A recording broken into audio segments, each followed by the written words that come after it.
가져다가 자기를 위하여 바위 위에 펴고 곡식 빼기 시작할 때부터 하늘에서 비가 시체에 쏟아지기까지 그 시체에 낮에는 공중의 새가 앉지 못하게 하고 밤에는 들짐승이 범하지 못하게 한지라. 아멘. 그렇죠?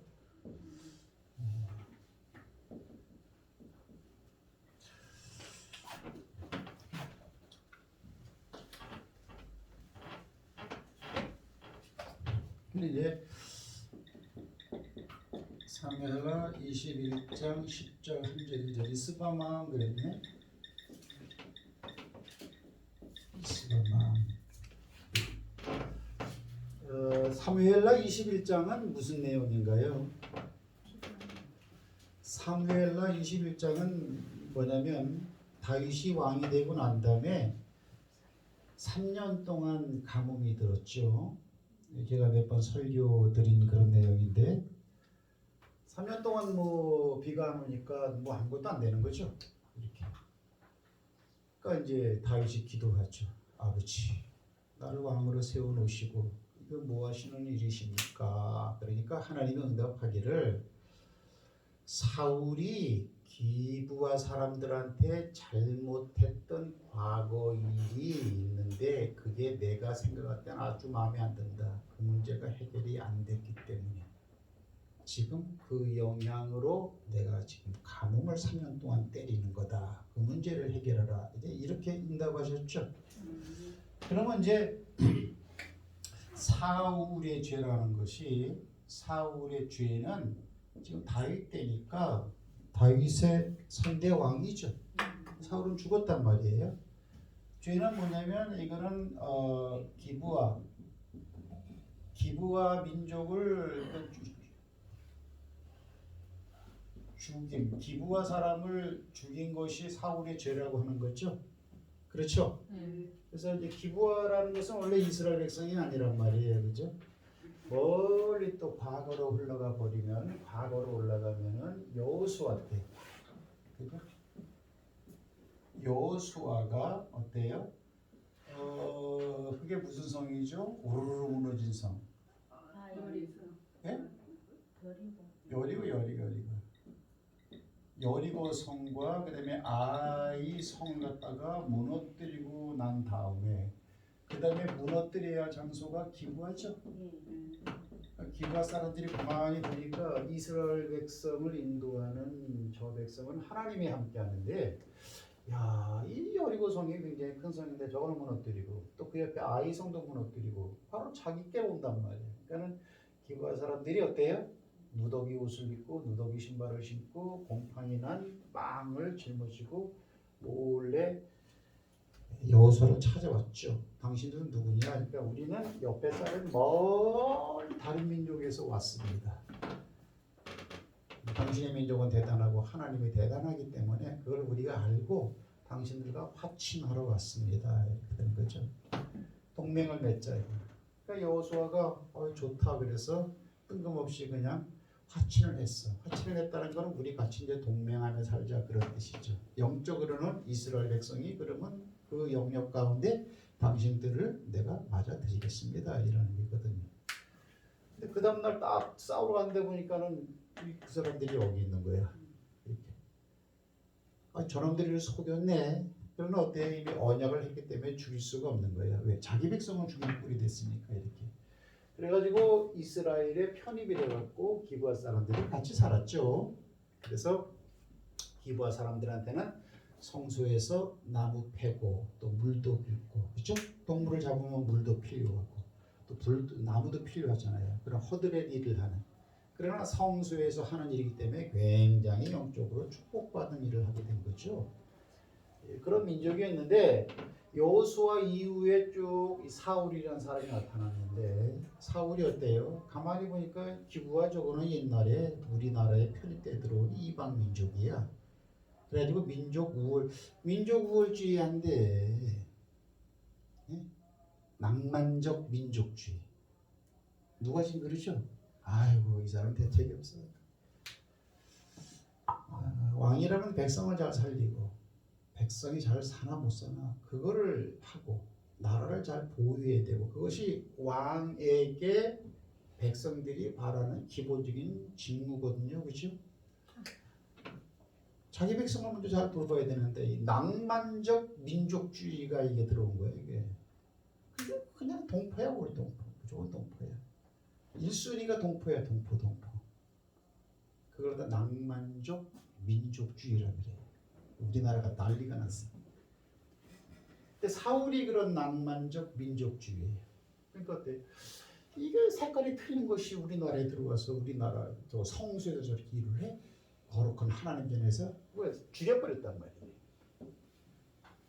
그러면 사울은 그렇게 함으로 말미암아서 이스라엘 백성들에게는 뭐 칭찬을 받았을지 모르겠어. 아이 저놈들이 맞아. 우리 백성이 아니었어. 사울이 역시 제대로 보고 있네.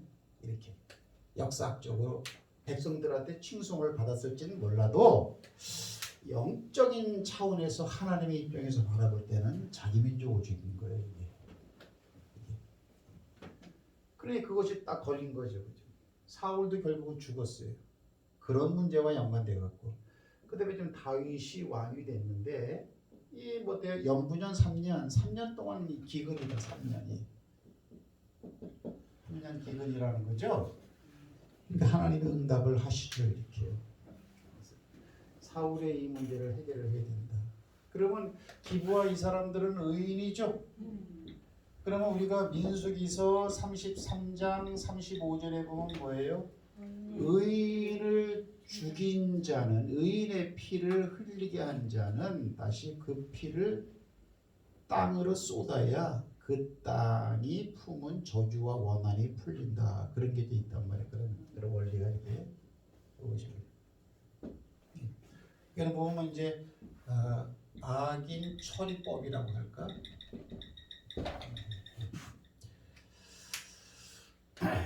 그러니까 다윗이 기브아인이 다 죽진 않고 다윗 때 살아있는 사람들이 있었단 말이야. 그러니까 기브아 사람들한테 갔어. 야, 과거에 그런 일이 있었다 그러더라. 이렇게 너희들 그거 기억하냐? 기억하고 말 거예요. 그거는 죽어도 눈에 흙이 들어와도 잃어버릴 수가 없는 상처고 원한입니다. 이렇게 얘기를 하는 거야. 하나님이 이렇게 말씀하시는데 니들한테 어떻게 해줄까? 그러니까 우리는 금과 은과 보상법 그런 거에 이 문제 해결되는 것이 아니고 사울의 자손 7명을 내주세요. 우리도 그들을 죽여야겠습니다. 이러는 거예요. 이렇게. 또 이런 법도 있죠. 이런 법도 있지만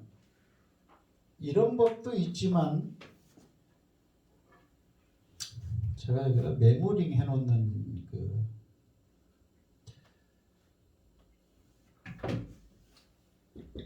신명기 24장 16절은 뭐예요? 이거는 뭐냐면요. 아비의 죄로 자녀를 죽이지 말고 자녀의 죄로 아비를 죽이지 말라. 사람들은 모두 자기 죄로만 죽을 것이니라. 그런 게 있어요. 그렇죠? 그냥 자기 죄로만 죽여라. 그러니까 아비가 잘못했다 그래갖고 그 피해를 자식이 보면 안 된다 이거야. 이렇게 그런 게 있어요. 이렇게. 그러니까 이 기브아 사람들이 7명을 달라 이게 7명을. 그냥 우리가 목매달겠다, 목탄다. 그러니까 허락을 한다고요. 그러면 사울의 자손 중에서 누구를 갖다가 내줍니까? 누굴 내주냐면은 오늘 리스바의 아들 둘하고 그다음에 메랍이를 메랍. 이게 메랍으로 나오지만 이게 미갈인가 사울의 딸 이름이 미갈이라고도 하고 메랍이라고 해요. 오늘 본문엔 메랍이 나왔어. 미갈이 낳은 아들 5. 그러면 도합 7명이죠. 자, 읽어봅니다. 자, 1절부터 좀 빨리 읽습니다. 시작. 다윗의 시대에 해를 거듭하여 3년 기근이 있으므로 다윗이 여호와 앞에 간구하매 여호와께서 들으시되 이는 사울과 피를 흘린 그의 집으로 말미암음이니 그가 기브온 사람을 죽였습니다. 하나님도 응답하신 거예요. 기브온 사람은 이스라엘 족속이 아니에요. 그들은 아모리 사람 중에서 남은 자라. 이스라엘 족속들이 전에 그들에게 맹세 살려주겠다 화친. 사울이 이스라엘과 유다 족속을 위하여 열심히 민족주의 그들을 죽이고자 하였더라. 이에 왕이 기브온 사람을 불러 그들에게 물으니라. 다윗이 그들에게 묻되 내가 너희를 위하여 어떻게 하랴? 내가 어떻게 속죄하여야 너희가 여호와의 기업을 위하여 복을 빌겠느냐 하니 기브온 사람이 그에게 대답하되 사울과 그의 집과 우리 사이의 문제는 은금에 있지 아니하오며 이스라엘 가운데서 사람을 죽이는 문제도 우리에겐 권한이 없습니다. 왕이 이르되 너희가 말하는 대로 시행하리라. 그들이 왕께 아뢰되 우리를 학살하였고 또 우리를 멸하여 이스라엘 영토 내에 머물지 못하게 하려고 모해한 사람의 자손 사울의 자손이죠. 7사람을 우리에게 내주소서. 여호와께서 택하신 사울이고 기브아에서 우리가 그들을 여호와 앞에서 목매어 달겠나이다 하니 왕이 이르되 내가 내 주리이다 하니라. 그러나 다윗과 사울의 아들 요나단 사이에 서로 여호와를 두고 맹세를. 자 보세요. 요나단은 사울의 아들이죠. 다윗과 요나단이 청년 때 서로 맹세했잖아, 그죠? 친구처럼 남녀간의 사랑보다 더 깊은 우정을 나눴던 그런 사람이에요. 서로 여호와를 두고 맹세한 것이 있으므로 뭐예요? 다윗이 요나단에게 내가 네 자손은 꼭 보호해주겠다라는 예전 청년 때 맹세가 있었거든. 서로 있으므로 왕이 다윗이 사울의 손자 요나단의 아들 쩔뚝빠지잖아. 무비보셋은 내주질 않았어. 맡기고 왕이 이에 아야의 딸 오늘 주인공 리스바에게서 난 자 곧 사울의 두 아들. 그러면 리스바는 사울의 첩이야. 아시겠어요? 두 아들 알모니와 무비보셋이네. 알모니와 이것도 무비보셋이야. 요나단의 아들도 절뚝발이 무비보셋이 있고, 그다음에 리스바가 난 아들들 중에 둘째도 무비보셋이야.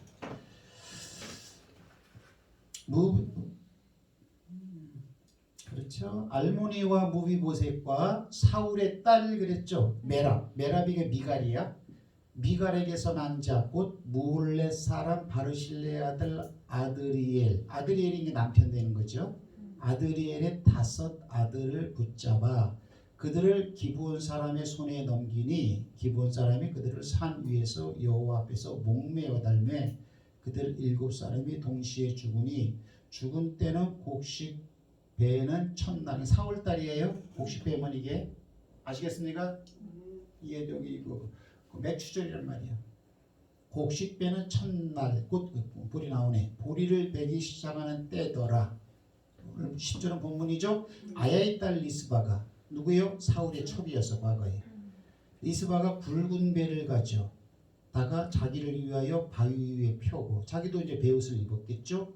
곡식 빼기 시작할 때부터 그러니까는 아들이 죽은 때부터죠. 하늘에서 비가 시체에 쏟아지기까지. 하늘에서 비가 쏟아진다는 것은 어때요? 건기가 끝나고 우기 가을비야. 이건 10월달이야. 11월. 가을비가 시체에 쏟아지기까지 그 시체의 낮에는 공중의 새가 앉지 못하게 하고 밤에는 들짐승이 범하지 못하게 한지라. 이에 아야의 딸 사울의 첩 리스바가 행한 그 일이 다윗 왕에게 알려졌어. 다윗이 가서 사울의 뼈와 그의 아들 요나단의 뼈를 길앗 아베스 사람에게서 가져가니 이는 전에 블레셋 사람들이 사울을 길보아에서 죽여 블레셋 사람들이 벳산거리에 매단 것을 그들이 즉 어때요? 길앗 아베스 사람들이 가만히 그 뼈 시체를 가지고 왔단 말이에요.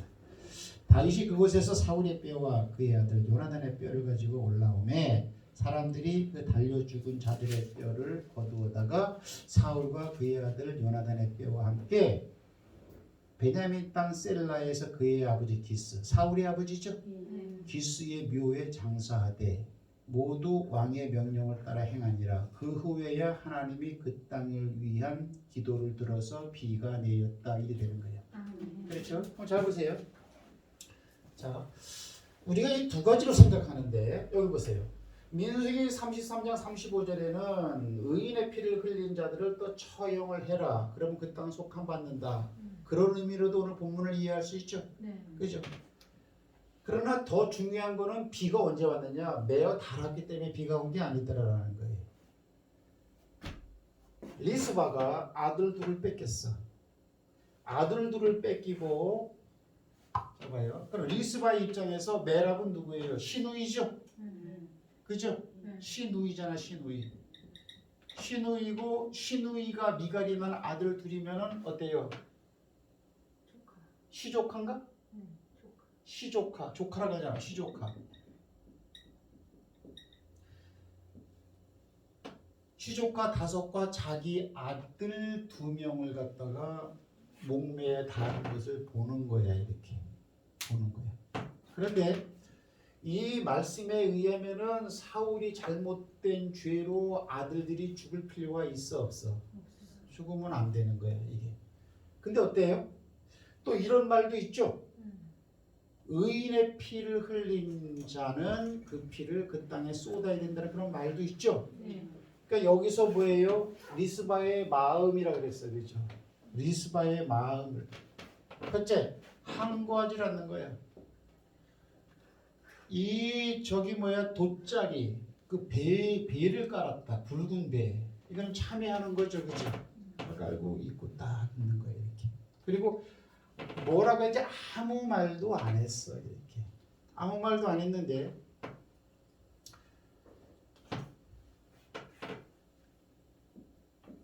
보리를 베는 4월 달에 해갖고 이게 비가 내리는 가을비 때까지라고 그랬어요. 이렇게 한 10월 정도로 보는데 그러면 이때 매어 달린 시체 7은 어떻게 됐어요?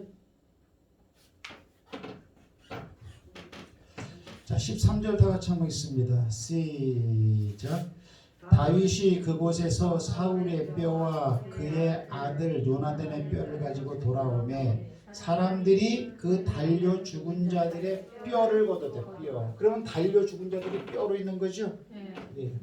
여러분 예전에 있잖아. 세월호가 죽었을 때에 유병원이라는 사람이 있었죠? 그 사람 그게 뭐지? 세모였나? 세모 맞아요?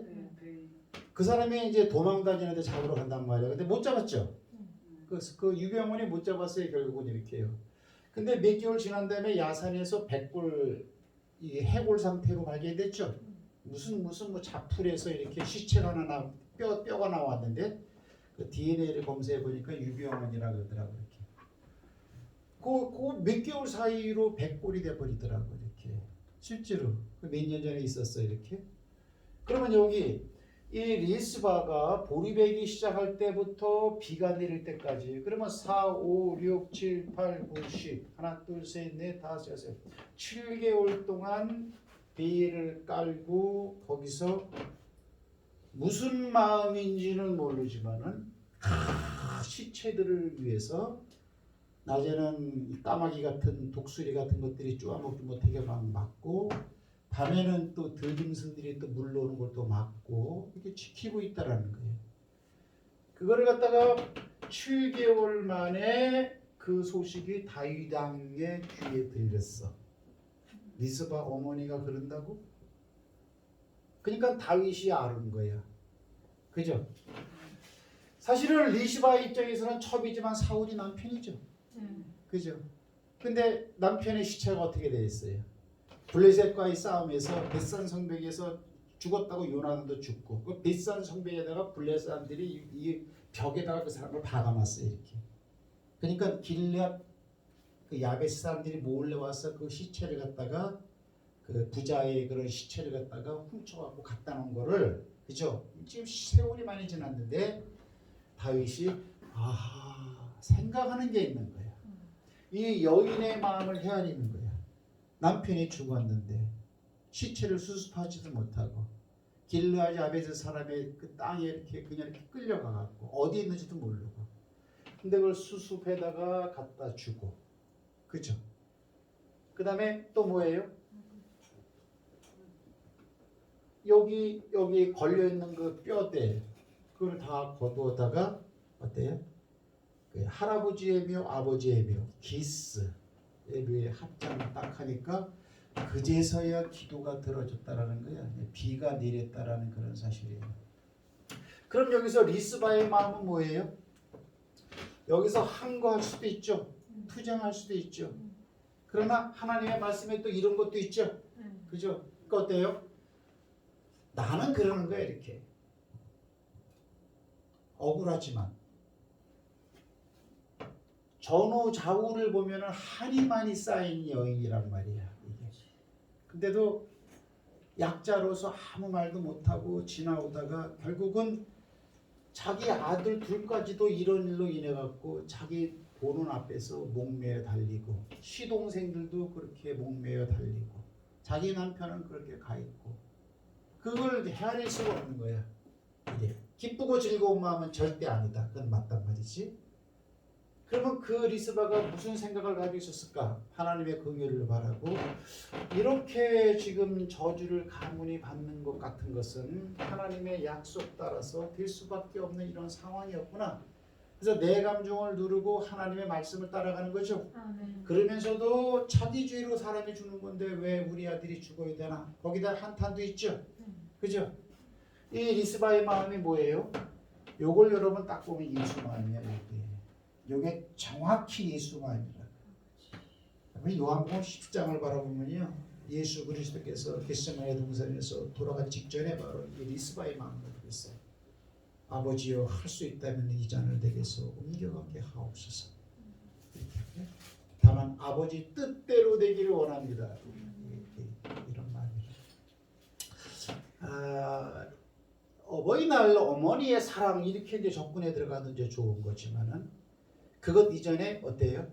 리스바는 어때요? 하나님의 약속의 말씀을 붙잡고 불합리한 일을 당하는 것 같은데 예수가 생각할 때 내가 왜 죽어야 되나? 여러분, 예수는 십자가에 죽었다 것이 명제가 되고 당연히 죽어야 하실 분 이렇게 생각하면 안 돼. 그거 아니라니까. 주님은 그거를 부인하셨다고. 이렇게 피와 같은 땀을 흘리면서까지 그 흘리는 그 모습에서 리스바의 모습을 우리가 발견했습니다. 왜 이렇게 설교를 하느냐? 따라합시다. 모든 성경은 예수의 이야기다. 전부 다 예수님이 그렇게 말씀하셨어. 성경은 전부 다 예수의 이야기다. 그렇게 말을 하고 있는 거예요. 이렇게.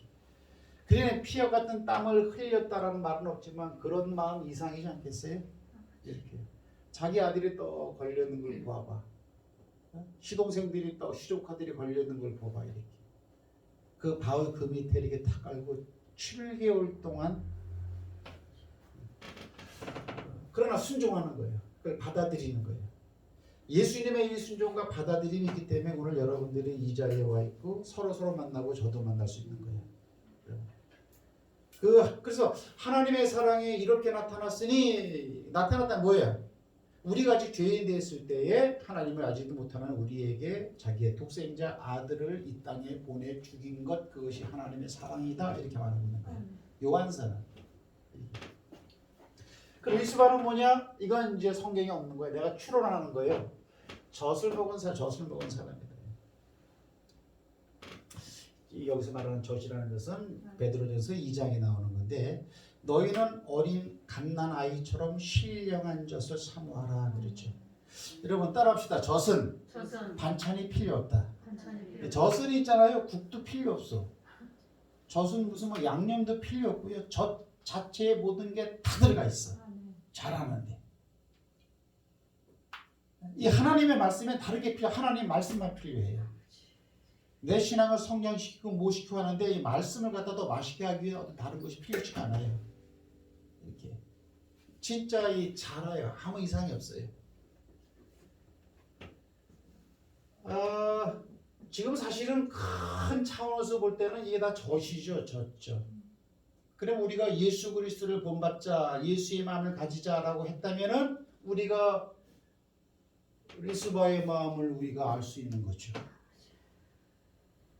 이런 차원에서 그냥 낯선 이름이 아니고, 야, 성경에 보니까 사람 이름 굉장히 많이 나오던데 언제 그런 거 일일이 봐?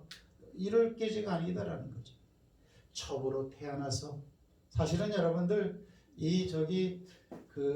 뭐 복잡한 얘기지만 역사를 쭉 흘러가다 보면은 아브넬이라는 군대 장관한테 강간도 당해요. 왜요? 이 첩이 이게 사울의 이게 첩이었으니까 사울이 죽고 난 다음에 이스보셋이라는 사울의 아들이 있었는데, 이스보셋이라는 그런 아들을 보필하는 군대 장관이 아브넬이었거든요. 근데 아브넬이 그 이스보셋을 갖다 우습게 여기고 어때요? 저 리스마를 갖다 강간한다고. 왜? 저거는 왕이 아내였으니까 아내를 갖다가 차지하면 내가 왕이라는 거예요. 이렇게. 그러니까 이거 한이 많은 거예요. 우리 예수님은 이 땅에 왔을 때 당연한 희생제물로 즐거이 기쁘게 감사하게 막 이렇게만 생각하면 안 돼. 그런 분이 뭐하러 피와 같은 땀방울 흘리면서 기도하겠어. 가수만 있다면 이것을 내게서 지나가게 하옵소서. 내가 고민하여 걱정하여 죽게 되었으니 예수님이 하는 말이에요. 근데 그거를 이렇게 너무나 그렇게 우습게 여기고 방관적으로 우리가 대처하는 경우가 너무나 많아. 안일한 신앙이 너무나 많아요. 거기에 이렇게. 그래가지고 그것은 뭐 예수님의 십자가의 그 모습은 종교의 어떤 한 그런 이미지화되어 있는 뭐 그런 것처럼 그런 게 어디 있습니까? 그런 게.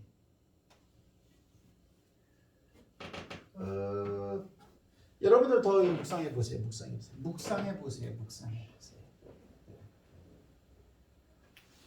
절대 나는 가기 싫어요. 이렇게 하기 싫어요. 하지만 하나님의 뜻대로 되게 하옵소서. 예수님이 그랬다. 그래서 하나님의 말씀을 붙잡은 여인, 나는 이렇게 주관적으로 해석을 하는 거야. 하나님의 말씀과 언약을 모른다면 내 아들을 왜 죽여? 내 아들을 이것만 끄집어낼 거라고 이렇게. 사람들은 자기 죄로만 죽어도 살았잖아. 아비 죄로 인해서 아들을 죽이지 말 것이오. 봐 있잖아. 이렇게 한 걸 안 해. 이걸 다 봐. 성경을 다 봐. 이렇게. 맞아. 우리의 내 남편이 의인을 죽였지. 아내로서 할 말이 없다. 이 두 가지의 그런 묘한 모습이 배를 갖다가 펴놓고 무릎 꿇고 묵상하면서 식음을 정폐하면서 시체 옆에 있는 그 리스바의 마음이다. 이 말씀이 굉장히 중요한 말씀이에요. 말씀을 몰랐다면은 여러분 여자가 화를 내면요, 여러분 5, 6월 서리가 내린대. 서리빨보다 더 무섭대 여자들이. 말씀 따라합시다. 말씀. 지났네요. 끝내겠습니다. 요거는 내가 다음 주에 하겠어요. 그래서 여러분들 상황 따라 움직이지 말고 현상 따라 움직이지 말고 하나님의 언약을 마음에 품고 나를 관리하고 나를 자제시키고 하여튼 말씀 따라 가는 하나님의 눈총을 끌어당길 수 있는 그런 그 바디랭귀지를 좀 가져라. 이렇게. 할렐루야. 아멘. 하나님은 우리보다 더 멋있고 생각이 깊으신 분이십니다. 그리하시고 날로 주님 사랑하고 하나님 사랑하는 주양의 식구들 되기를 주의 이름으로 축복합니다. 아멘.